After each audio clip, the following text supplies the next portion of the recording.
სასკოლო განათლება ემსახურება ეროვნული ინტერესების დაცვას და ქვეყნის გრძელვადიანი განვითარების უზრუნველყოფას. მოსწავლეებისთვის უმნიშვნელოვანესია არა მხოლოდ აკადემიური ცოდნის გადაცემა, არამედ ჯანსაღი ცხოვრების წესის ხელშეწყობა, თანამედროვე ინოვაციური და ინკლუზიური სწავლების დანერგვა. მოსწავლის წარმატება და მასწავლებლის პროფესიონალიზმი ერთმანეთისგან განუყოფელია.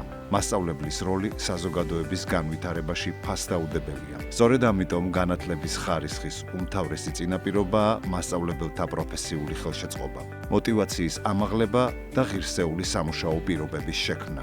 აჭარის მთავრობის მხარდაჭერით აჭარის განათლებისა და სპორტის სამინისტრო აგრძელებს მნიშვნელოვანი საგანმანათლებლო პროექტების განხორციელებას. პროფესიული განვითარების ხელშეწყობისა და საერთაშორისო გამოცდილების გაზიარების მიზნით. 2025 წელს 100 მასწავლებელს მიეცა შესაძლებლობა ინოვაციური საგაკვეთილო პროცესების განხორციელების, შესაბამისი ყოველთვიური სახელფასო დანამატით. მაღალმთიან მუნიციპალიტეტებში გრძელდება ხარისხიან განათლებაზე ხელმისაწვდომობის გაზრდა, ახალგაზრდა კვალიფიციური კადრების შერჩევისა და საჯარო სკოლებში დასაქმების გზით. ჩვენი რეგიონის მასწავლებლის წარმატებები აღიარებულია ქვეყნის მასშტაბითაც. გასულ წელს აჭარიდან 2 მასწავლებელი ეროვნული პრემიის მფლობელი გახდა.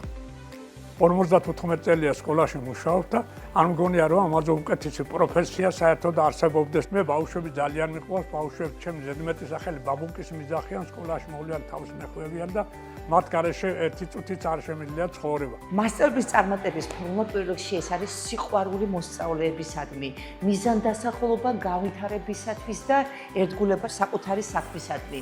მასწავლებლობა ჩემთვის ეს არის სულიერი მსახურება, ის გზა, რომ შეგიძლია მოსწავლეში დაინახო უნიკალურობა, აღმოაჩინო მასში დაფარული ნიჭი და საბოლოოდ შეასხა მას ფრთები. საერთაშორისო გამოცდილების გაზიარების მიზნით 14 მასწავლებელი იმყოფებოდა საზღვარგარეთ, მათ შორის შვეიცარიაში ევროპის ბირთვული კვლევების ცენტრში. სასკოლო განათლების რეფორმის კვალდაკვალ 2026 წელს უწყვეტად გაგრძელდება მასწავლებელთა პროფესიული ზრდის ხელშეწყობის პროგრამები. იწყება ახალი პროექტი „ჩემი დამრიგებელი“, რომლის ფარგლებში კონკურსის გზით შერჩეული 100 დამრიგებელი სექტემბრიდან ყოველთვიურ დანამატს მიიღებს. საგანმანათლებლო ინფრასტრუქტურის განვითარების პარალელურად იგეგმება პროექტები მრავალფეროვანი და აქტიური სასკოლო ცხოვრების უზრუნველსაყოფად. განათლებული თაობა ქვეყნის წარმატების მთავარი საფუძველია.